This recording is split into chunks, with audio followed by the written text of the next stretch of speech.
Welcome back to our channel, ladies and gentlemen. There have been speculations that ever since Raila Odinga expressed his bid to become the African Union Commission chairperson, he has abandoned Kenyans and that he is now ready to work with William Ruto and is supporting punitive taxes. There has also been this speculation that Azimio can no longer hold together. They are not reading from the same page because Raila's bid to replace Musa Faki has divided the coalition. But today, Raila pulled another surprise.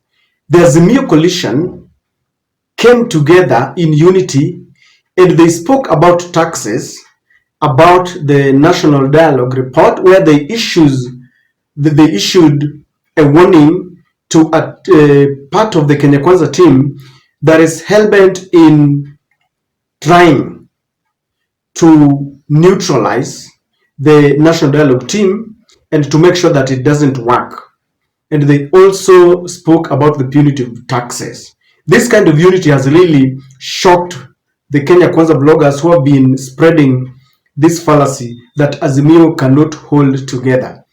I want you to take a moment and listen to Raila and the team, and you will understand what I mean. Kindly, you will also share with me what you think about this unity.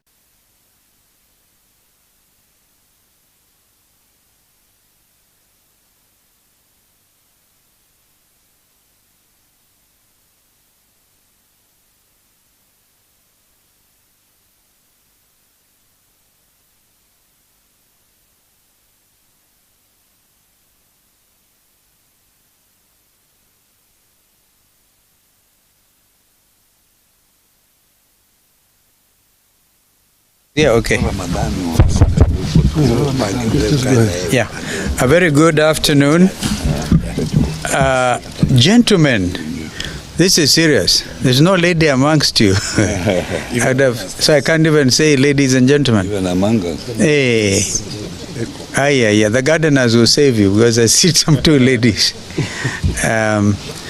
We have had a very good session, and as the Azimio leadership, Azimio la Umoja One Kenya leadership, and we have agreed that our brother Jeremiah Kioni, Secretary General of Jubilee, and one who was also the chair of our technical team during the National Dialogue Committee, reads our statement today. Mheshimiwa Jeremiah. Asante. This is a statement on meeting of Azimio Summit that was held today, March the 5th, 2024. We have had a meeting of the summit, which is Azimio la Umoja One Kenya Coalition Party's top decision-making organ. The purpose of the meeting was, one, to take a bird's eye view of the nation with regard to issues that we have been outspoken on, namely the high cost of living, inclusivity in appointments to public service, the taxation regime, and the general health of the economy. Two, get a briefing on the status and progress of the NADCO report. Three, get a briefing on the progress and status of Azimio leader, Right Honorable Raila Amolo Odinga's bid for the chairmanship of the African Union Commission. On the state of the economy, the summit maintains that the view that the tax burden being borne by Kenyans is unreasonable and unsustainable. The Kenya Kwanza regime is failing the test of being caring and compassionate. Paying taxes should never be a punishment, but a patriotic duty.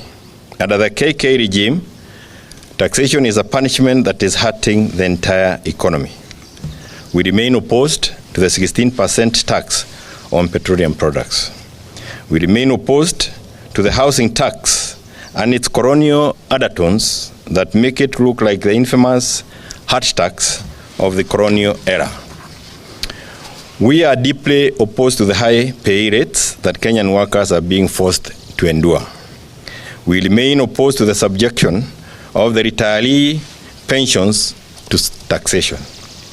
We also remain opposed deeply to the idea of subjecting farm produce to taxation.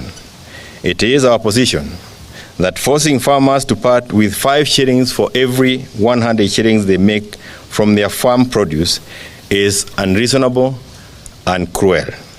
We encourage our farmers to resist this tax with all their might.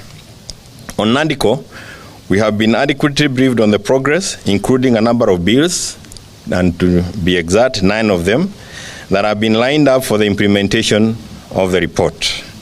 We express gratitude to Parliament for the adoption of the report that was a product of a bipartisan consensus and wide public participation. We retain the view that the report must be implemented as is. It is also our position that the processing of the NADCO report and the bills should be fast-tracked. Regrettably, we have also been informed of forces within KK, in and outside of Parliament, who are determined to undermine the report and the bills. We notify those forces that should any efforts to undermine or tamper with the report succeed, there will be very heavy price to pay. In this regard, we call on Honorable William Ruto to rein on the speakers of the 2 houses of Parliament and a number of members of the National Executive who are hell-bent on drilling the NADCO report and the bills. Those leaders have clearly demonstrated a determination to delay, and even kill the NADCO report, which is a negotiated document that pulled the country out of your hostilities to the peace that obtains today. Nobody should take the present situation as a given or for granted. We also express support to the principle of the 2/3 gender rule and its inclusion as part of the NADCO report. On the issue of the Right Honorable Raila Odinga's bid for AU chairmanship, the summit reiterated our earlier stand as a coalition to support in every way we can to ensure that Mr. Odinga takes the seat. It is our position as a coalition that it is in the best interest of the country and the East African community that Right Honorable Raila Odinga takes the seat. To this end, we very much appreciate the support of our neighbors and those across the continent who have extended their support to Right Honorable Raila Odinga.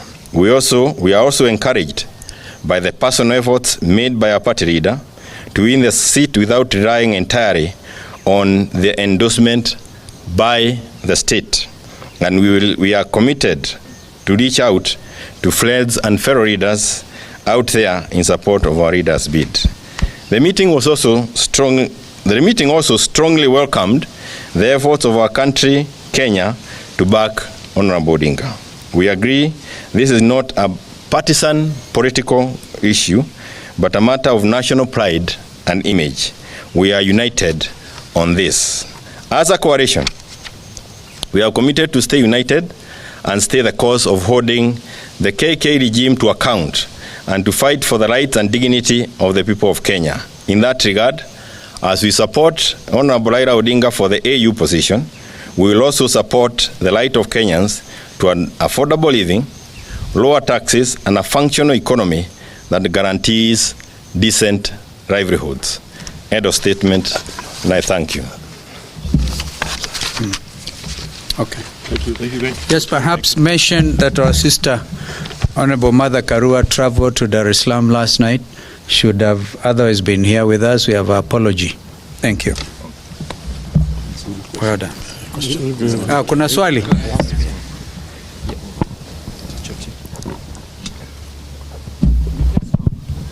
My name is Emmanuel Toff from KTN News. Just 2 questions.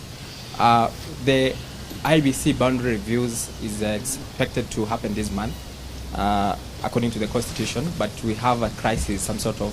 What would be your position on how we can get out of this and do that in time? We actually dealt with that matter. It's in the National Dialogue Committee report where we proposed, correct me, Opio, Wandai, I think we proposed moving from, is it 12 years to 20 years, all there, so that we can escape the crisis. Thank you. Lastly, last time, 7 countries had given a nod to Raila's bid. You said 7? 7 countries that There will be more, I can assure you. Baba. Yeah. How many more have come on board? Okay. No, this is work in progress. Is he going back to? Is he going to Rwanda because he said he will be traveling to Kigali? Maybe he can answer that for himself. I'll go when I go.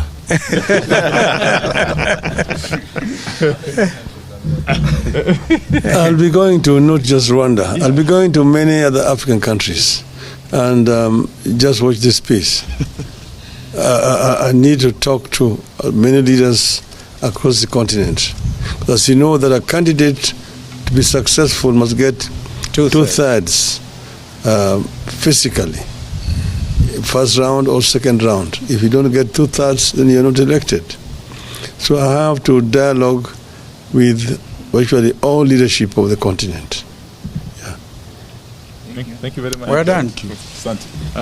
Great.